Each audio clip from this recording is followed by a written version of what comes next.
قبيلة بني توزين الماشتي من القبائل الأمازيغية الريفية الواقعة في إقليم الدريوش والتابعة لدائرة الريف ومركزها ميضار، وتحدها شرقا قبيلة تفرسيت وقبيلة مطالسة، وشمالا قبيلة تمسمان، وغربا قبيلة بني ورياقل، وجنوبا قبيلة كزنايا. وقد اشتهرت قبيلة آيت توزين بمساهمتها في تأسيس جيش التحرير سنة 1952، وكانت من ضمن مثلث الموت المحارب ضد الاستعمار الإسباني. وتتوفر أراضي بني توزين على محمية طبيعية سياحية رائعة جنوب مدينة ميضار. وتنقسم بني توزين حاليا حسب التقسيم الجماعي إلى الأقسام التالية: آيت بويري، إيت ملول، ميت عمران، إيت علي، إيت محسان. أما التقسيم القديم للقبيلة مغاير للتقسيم الحالي، وكان على الشكل التالي: أي قربين،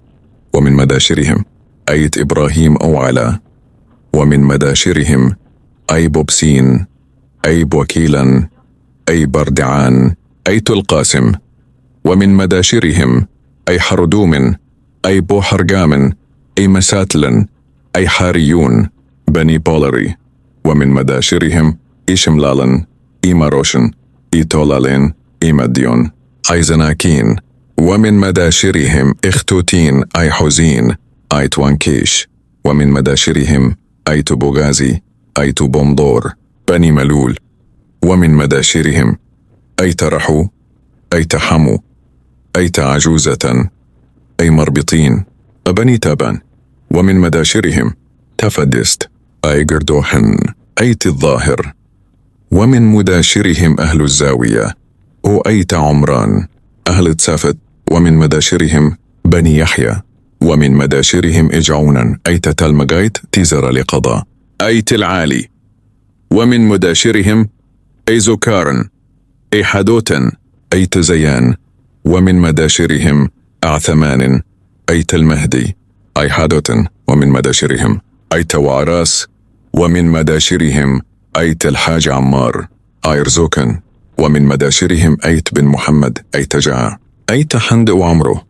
ومن مداشرهم أي عساتن، أي قرمواس، ومن مداشرهم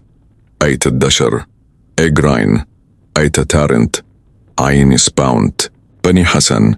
ومن مداشرهم أي التالهة، أيت حمو أول حسن، أيت صاكة، ومن مداشرهم أي ناحين، ومن مداشرهم أيت الحسن سامر، إرزوكن، أي وردقن،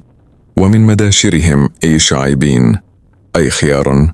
أي بتارين، بني بوتقباش، ومن مداشرهم أي بولحفاتن، أي بوشيحافن، أي بومارين، أي حادوتن، أيت إيزراي، أي منيلن، ومن مداشرهم أي بويعادن، أي قاقريون، أي سلاميتن، بني ملك، ومن مداشرهم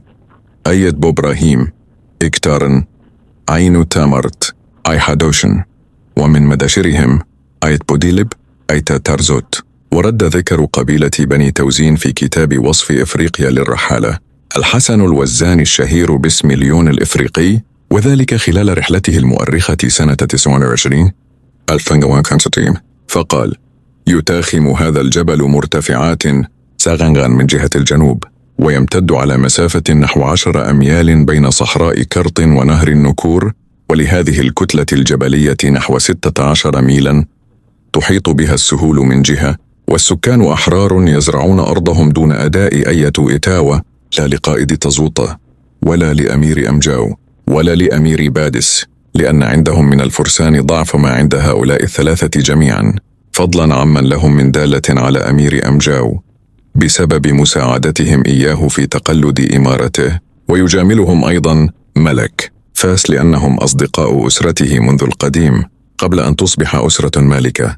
لذلك فإن أحد هؤلاء الجبليين، وهو رجل عالم ذو مكانة كبيرة، كان يشتغل بمهمة وكيل بفاس، واستطاع أن يصون حرية مواطنيه، إذ كثيرا ما كان يذكر الملك بفضائل أجداده. وكانت هذه الصداقة مع بني مرين أكبر من ذلك أيضا في الزمن القديم، لأن أم السلطان أبي سعيد الموريني ثالث ملوك هذه الدولة كانت بنت وجيه كبير من هذا الجبل. انتهى. يضيف المحقق: يبدو أن أم أبي سعيد المريني المولود عام 35 هي عائشة بنت أحد رؤساء أعراب الخلط.